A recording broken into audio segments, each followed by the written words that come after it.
So what do you think of this, huh? What do you think of my new studio? I thought I'd change things up. I'm bored like you. I'm at home. I can't go anywhere.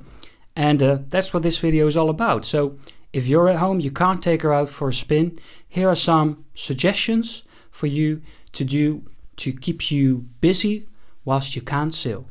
So the first one is, I really like this because it's a really handy thing to do. Just build up a database of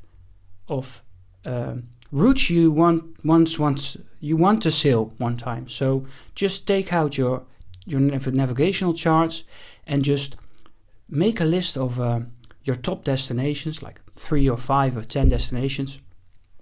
Pick the top ones you want to work on and just plot out those routes. Just take the navigational charts and plot them out. Study the tides, study the weather, the regular weather, and just file them and put them away and build up a database of routes you've already figured out. The tides,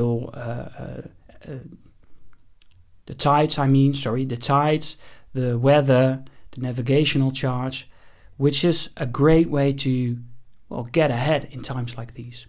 So once you can take her out for the spin again, you'll just go through your little filing cabinet and just pick a destination you like, and you only have to update the weather stuff, but you have a very good idea of what to do and where to go. Which brings me to my next tip. Sort out your filing systems.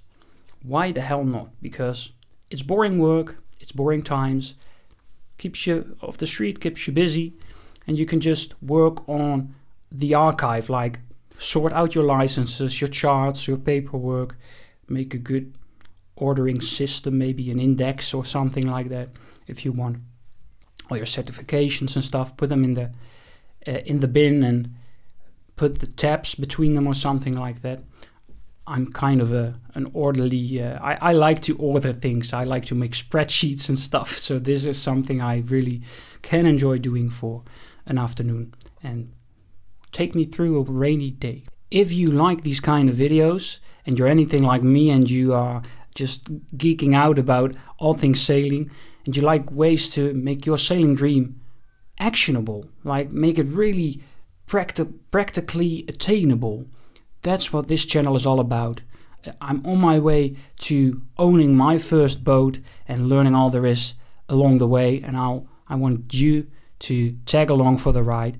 Make sure to subscribe to my channel, like this video. It really helps out the algorithm, and we want to beat that thing, right? What's also great to get you through a rainy day is reading. I absolutely love reading, and this is a book I meant to read for quite a while, but I haven't come to it yet, which is, let me see, A World of My Own by Sir Robin Knox Johnston. Is that how you pronounce it? I think so.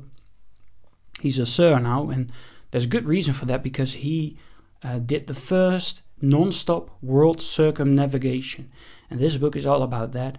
So it promises to be quite an adventurous read, and it's quite an extraordinary feat to sail around the world non-stop. So I really recommend you checking that one out. It is recommended to me quite often, and I'll put some other book recommendations in the description down below, a couple of five books or something, which are recommended to me widely. So go check them out as well. So another great way to keep up to date is to take an online sailing course. And nowadays the sailing courses and the online educational systems are getting better and better. And I'm very interested what this whole coronavirus thing will do, because I think a lot of educational institutions and schools and stuff really have to step up their online ed game at the moment very, very quickly. But I think it will pay out in the long term, because it's really we all put the online education into 6th gear now. So I'm interested to find out what that does in the long term. But back to the suggestion. So the online course platform we always recommend, I really like them, is NauticAT. They have really good courses with videos and simulations. They are actually recognized as a international sailing certificate. And they give out two free introductory courses. So there's no downside here to just trying them out. You can go to improvedsailing.com/free course to pick up your free courses and just find out if they're for you or not. If you've always wanted to help society at large out, and these are just the times to do it right, well, why not figure out what kind of sailing charities are in your neighborhood, and maybe find one that you like and you want to commit to in the future. So you can't really go out and help people with their sailing at the moment, but there are some really cool charities out there, and now is as good a time as any, or maybe the best time, to just go online on social media, checking your local communities and stuff, and finding out whether there's some sort of sailing charity you would like to help out. And there's some really cool ones out there, like helping people with disabilities to sail a tall ship, for example, or getting out poor children on the water and giving them a good sailing experience, or people with low income backgrounds, just giving them a good experience, or helping children learn to sail, and just spreading the sailing love, let's say. So it's a really great time to get out there and find a charity you like. So why not clean and check all your gear? This is something that everybody tends to put off, and season after season you just, well, why not? I want to go out now. I want to get out on the water. I don't have time to hose down my life jackets, right? So why not now? Just get them in your bathtub and scrub them down, or hose them down in the garden.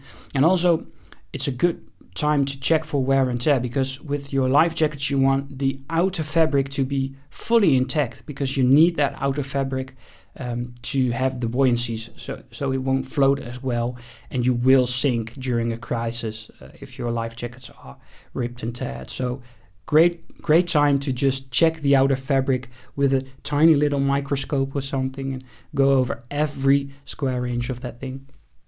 Also, why not waterproof your gear again, your waterproof gear? So just take a bucket, hand wash it, let it dry out, and then spray the thing with your waterproof spray. Don't do this inside though. I know someone who tried to impregnate, is that the word? Impregnate is like knocking somebody up, right? Well, never mind.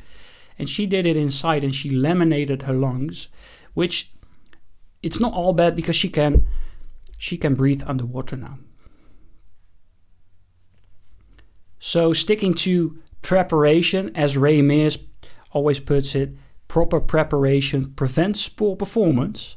So this is a great time for preparation, and why not make a huge to-do list for next season, for everything you need to do on your boat, everything you need to do on your gear, all the things you need to do,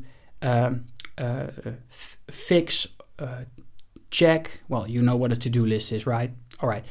But here's the top tip. Split them out in an on-site and an at-home list. So take the odd jobs, like small carpentry jobs and stuff you can take back home and work on it there, and the on-site stuff. And then work on all the at-home stuff right now. And there's 3 more suggestions I'd like to give you to stay on top of your sailing game. And these are, well, there's one that I'm so interested in, that is learning celestial navigation. I'm so interested in it, and I always put it off, but it's such a great backup tool, backup means of navigation. So I even found a website where you can learn to make your own quadrant or sextant, using just at-home stuff like CDs and cardstock and straw and stuff like that. So I'll link to those in the description below, and make sure to check it out. It's a great rainy afternoon, handy artsy project. You can do it with your children if you like. Get them to do the heavy lifting here, you know. And then you can just go out on your balcony, in my case, or in the garden, and practice at the starry night at night. And well, why not? It's as good as time as any to learn a new skill, right? And the last two are just get out on your balcony and get a piece of line and just practice your knots. Why not? I have to cut that out, I think. I don't know. And the last one is to stay on top of your game. Work on your fitness. And as sailors, we need upper body strength and stamina, like endurance and core. And there's loads of cool exercises you can do at home without any equipment at all. And it's a great time to just learn a good workout routine, right? So this will actually be my next video. If you'd like to find out more about how to train as a sailor at home, click on the video on the screen.